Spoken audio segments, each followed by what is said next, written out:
यह सुबह हमारे लिए एक नया अवसर है, एक नई आशा है, एक नया जीवन है, और हम इसे पूरे मन से तेरे चरणों में समर्पित करते हैं।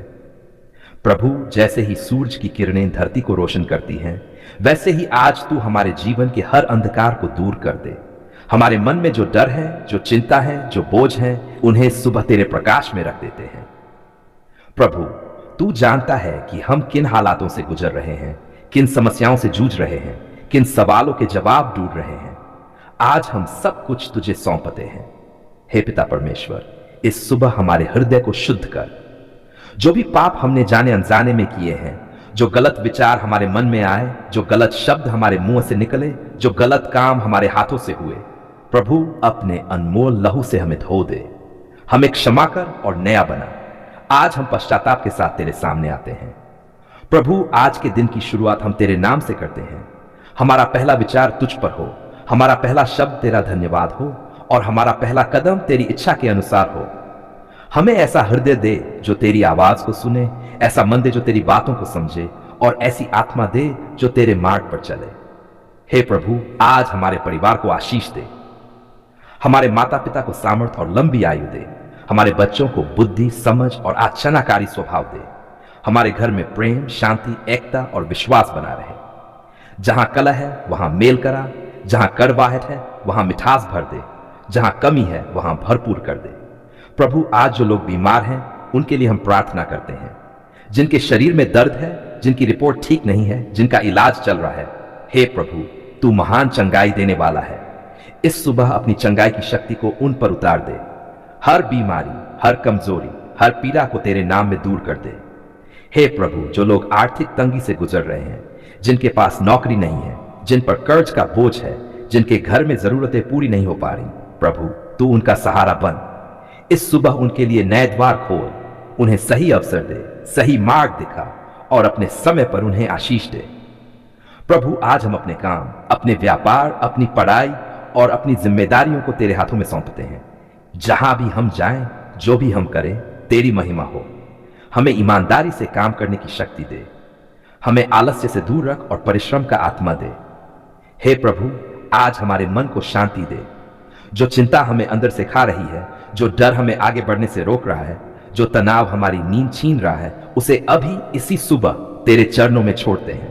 प्रभु, तूने कहा है कि अपनी सारी चिंताएं मुझ पर डाल दो, क्योंकि मुझे तुम्हारी चिंता है। आज हम तेरे इस वचन पर विश्वास करते हैं। प्रभु, आज हमें सही निर्णय लेने की बुद्धि दे। गलत रास्तों से बचा, बुरी संगति से दूर रख। हमें ऐसा विवेक दे कि हम भलाई और बुराई में अंतर कर सके। जहां शैतान हमें भटकाने की कोशिश करे, वहां तू हमारा मार्गदर्शन कर। हे प्रभु, आज हमारे देश के लिए प्रार्थना करते हैं। हमारे नेताओं को बुद्धि दे, हमारे जवानों की रक्षा कर, हमारे गरीबों की मदद कर। हमारे देश में शांति, न्याय और प्रेम बना रहे। हर प्रकार की हिंसा, नफरत और अधर्म को दूर। प्रभु, जो लोग नशे में फंसे हुए हैं, जो गलत आदतों के बंधन में जकड़े हुए हैं, इस सुबह उन्हें छुड़ा, उन्हें नई शुरुआत दे। उनकी इच्छा शक्ति को मजबूत कर और उन्हें सही मार्ग पर ले आ। मसीह में विश्वास करने वाले लोगों के मन में यह प्रश्न अक्सर उठता है कि वे होली का त्योहार क्यों नहीं मनाते या क्यों नहीं बना सकते। यह प्रश्न किसी से नफरत या विरोध के कारण नहीं है, बल्कि यह विश्वास और आत्मिक समझ से जुड़ा हुआ विषय है। ईसा मसीह में विश्वास करने वाले लोग हर इंसान से प्रेम करना सिखाए जाते हैं, हर संस्कृति का सम्मान करना सिखाए जाते हैं, लेकिन हर धार्मिक रीति और त्योहार को अपनाना उनके विश्वास का हिस्सा नहीं होता। ईसा मसीह ने कभी यह नहीं सिखाया कि हर धार्मिक परंपरा को अपनाया जाए। उन्होंने यह सिखाया कि सच्ची भक्ति आत्मा और सच्चाई में होनी चाहिए।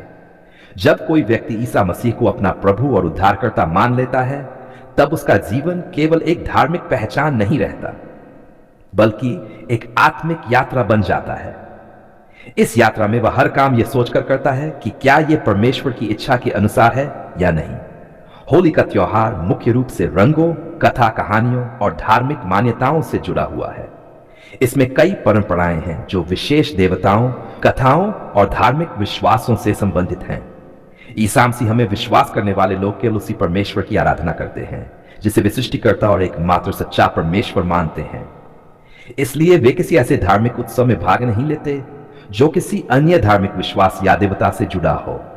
इसका अर्थ यह बिल्कुल नहीं है कि वे होली मनाने वालों से घृणा करते हैं या उन्हें गलत मानते हैं। ईसा मसीह ने तो यह सिखाया कि अपने पड़ोसी से अपने समान प्रेम करो। मसीही लोग अपने मित्रों, रिश्तेदारों और समाज के हर व्यक्ति से प्रेम करते हैं, उनके साथ सम्मान से बात करते हैं, उनकी खुशियों में शामिल होते हैं, लेकिन अपने आत्मिक विश्वास के विरुद्ध कोई कार्य नहीं करते। बाइबल में बार बार यह सिखाया गया है कि विश्वास करने वालों को संसार की रीति रिवाजों से अलग रहना चाहिए जब वे परमेश्वर की महिमा के विरुद्ध हों। इसका अर्थ यह नहीं कि संसार से अलग होकर जंगल में चले जाओ, बल्कि इसका अर्थ ही अपना मन, आत्मा और आराधना को शुद्ध रखो। जब कोई त्योहार केवल मनोरंजन नहीं बल्कि धार्मिक आस्था से जुड़ा हो, तब मसीही लोग उसमें भाग लेने से बचते हैं। ईसा मसीह का जीवन प्रेम, क्षमा, पवित्रता और सच्चाई का उदाहरण है। उन्होंने कभी किसी को जबरदस्ती किसी परंपरा में शामिल नहीं किया। उन्होंने कहा कि जो मेरे पीछे आना चाहता है वह अपने आप को माने, अपना क्रूस उठाए और मेरे पीछे हो ले। इसका अर्थ है कि मसीही जीवन एक सोच समझकर चुना गया मार्ग है, न कि भीड़ के साथ चलने का नाम। होली में कई जगहों पर शराब, नशा, अशुद्ध भाषा और असंयमित व्यवहार देखने को मिलता है। हर जगह ऐसा नहीं होता, लेकिन बहुत से स्थानों पर यह आम बात है। मसीही विश्वास सिखाता है कि शरीर परमेश्वर का मंदिर है और हमें अपने शरीर और आत्मा को शुद्ध रखना चाहिए। इसलिए वे ऐसे उत्सवों से दूर रहते हैं जहां उनका आत्मिक जीवन प्रभावित हो सकता है। ईसा मसीह ने कहा कि तुम संसार में हो पर संसार के जैसे मत बनो। यह बात मसीही विश्वास की जड़ है। इसका अर्थ है कि हम समाज में रहते हैं, काम करते हैं, पढ़ते हैं, रिश्ते निभाते हैं, लेकिन अपनी आराधना और आत्मिक पहचान को किसी और विश्वास के साथ नहीं मिलाते। कई लोग ये भी पूछते हैं कि अगर होली सिर्फ रंगों का त्योहार है तो फिर मसीही लोग रंग क्यों नहीं खेल सकते। यहां समझना जरूरी है कि रंग अपने आप में गलत नहीं है, लेकिन त्योहार का उद्देश्य, उसकी जड़ और उसकी धार्मिक पृष्ठभूमि महत्वपूर्ण होती है। जब कोई कार्य किसी धार्मिक मान्यता से जुड़ा हो तब मसीही लोग उससे दूरी बनाए रखते हैं। ईसा मसीह में विश्वास करने वाले लोग अपने त्योहार मनाते हैं, जैसे क्रिसमस, ईस्टर, गुड फ्राइडे, लेकिन इन त्योहारों का केंद्र केवल एक ही है, ईसा मसीह और उनका प्रेम। वे इन दिनों को दिखावे, नशे या शोर शराबे में नहीं बल्कि प्रार्थना, धन्यवाद और आत्मिक मनन में बिताने का प्रयास करते हैं। यह भी सच है कि हर मसीही व्यक्ति की समझ एक सी नहीं होती। कुछ लोग सामाजिक रूप से रंग लगने को बुरा नहीं मानते, तो कुछ लोग पूरी तरह से इससे दूर रहते हैं। लेकिन आधिकारिक रूप से मसीही विश्वास किसी अन्य धार्मिक त्योहार को मनाने की शिक्षा नहीं देता। मसीही लोग ये नहीं कहते कि होली बुरा त्योहार है या होली मनाने वाले बुरे लोग हैं। वे केवल यह कहते हैं कि यह उनका धार्मिक मार्ग नहीं है। जैसे हर व्यक्ति को अपने विश्वास के अनुसार जीने का अधिकार है, वैसे ही मसीही लोगों को भी अपने विश्वास के अनुसार जीने का अधिकार है। ईसा मसीह ने कभी दूसरों के विश्वासों का मजाक नहीं उड़ाया, न ही नफरत सिखाई। उन्होंने प्रेम, नम्रता और सच्चाई का मार्ग दिखाया। इसलिए एक सच्चा मसीही व्यक्ति कभी भी किसी त्योहार को लेकर झगड़ा नहीं करेगा, अपमान नहीं करेगा, बल्कि शांति और सम्मान बनाए रखेगा। अंत में यही कहा जा सकता है कि ईसा मसीह में विश्वास करने वाले लोग होली इसलिए नहीं मनाते क्योंकि उनका आत्मिक विश्वास उन्हें केवल एक परमेश्वर की आराधना करने और उसी से जुड़े आत्मिक मार्ग पर चलने की शिक्षा देता है। यह निर्णय नफरत से नहीं, डर से नहीं, बल्कि विश्वास और आत्मिक निष्ठा से लिया जाता है।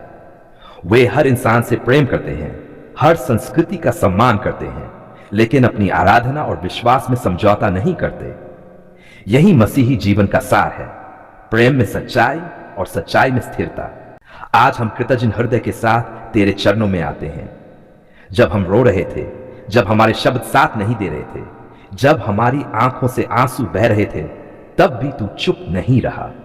प्रभु, तूने हमारी कराह सुनी, तूने हमारे टूटे हुए दिल की आवाज पहचानी और तूने हमें अकेला नहीं छोड़ा। धन्यवाद प्रभु, जब हमें रास्ता नहीं दिख रहा था, जब हर दरवाजा बंद लगता था, तब तूने एक ऐसा मार्ग खोला जिसकी हमने कल्पना भी नहीं की थी। हमने अंधेरे में तुझे पुकारा और तूने हमें प्रकाश दिया। हमने कमजोरी में तुझे पुकारा और तूने हमें सामर्थ्य दिया।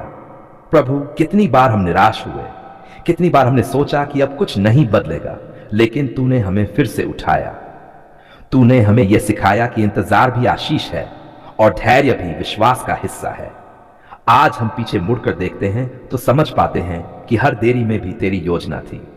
धन्यवाद प्रभु, उस समय के लिए जब तूने हमें आंसुओं के साथ सहारा दिया, उन रातों के लिए जब हम चुपचाप रोते रहे और केवल तू ही हमारा साक्षी था।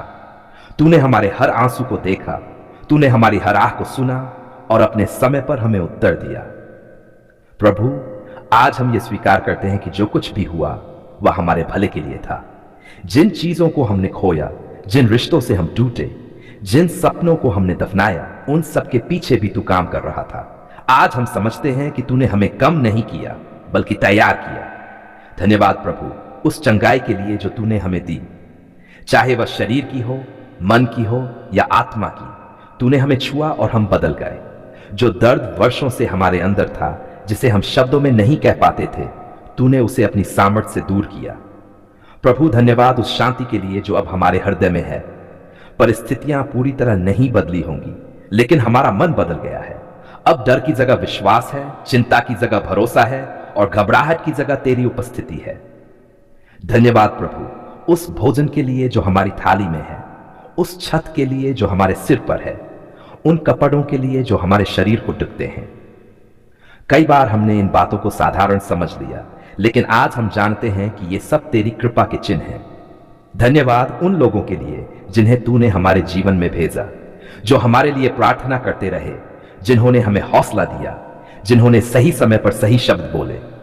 और उन लोगों के लिए भी धन्यवाद जिन्होंने हमें ठुकराया, क्योंकि उनके द्वारा भी तूने हमें मजबूत बनाया। धन्यवाद प्रभु, उस समय के लिए जब तूने नहीं कहा, उस समय के लिए जब तूने हमें रोका। आज हम समझते हैं कि अगर तूने हमें वह सब दे दिया होता जो हमने मांगा था, तो शायद हम टूट जाते। तूने हमें वही दिया जो हमारे लिए सही था। प्रभु, आज हम तेरे सामने ये गवाही देते कि तू विश्वास योग्य है। तूने जो वचन दिया था उसे पूरा किया। तूने जो कहा था वह किया। लोगों ने हमें छोड़ा, हालात बदले, लेकिन तू कभी नहीं बदला। धन्यवाद प्रभु, आज की सुबह के लिए, सांस के लिए, इस जीवन के लिए। यह सब हमारा अधिकार नहीं था, फिर भी तूने हमें दिया। इसलिए हम शिकायत नहीं, धन्यवाद लेकर आए। प्रभु, हम मानते हैं कि आगे भी हमारी जिंदगी तेरे हाथों में सुरक्षित है। जिन बातों का उत्तर अभी नहीं मिला, उनके लिए भी हम धन्यवाद देते हैं, क्योंकि हमें भरोसा है कि तू पहले से ही काम कर रहा है। धन्यवाद प्रभु, हमें गिरने के बाद फिर से खड़ा करने के लिए, हमें शर्म से बाहर निकालने के लिए, हमें दोष से मुक्त करने के लिए।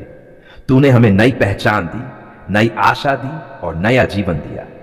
प्रभु, आज हम अपने पूरे परिवार को तेरे हाथों में सौंपते हैं और धन्यवाद करते हैं कि तूने अब तक हमारी रक्षा की। जो दूर है उन्हें भी तू संभाल रहा है, और जो पास है उन्हें भी तूने अपने पंखों तले रखा है।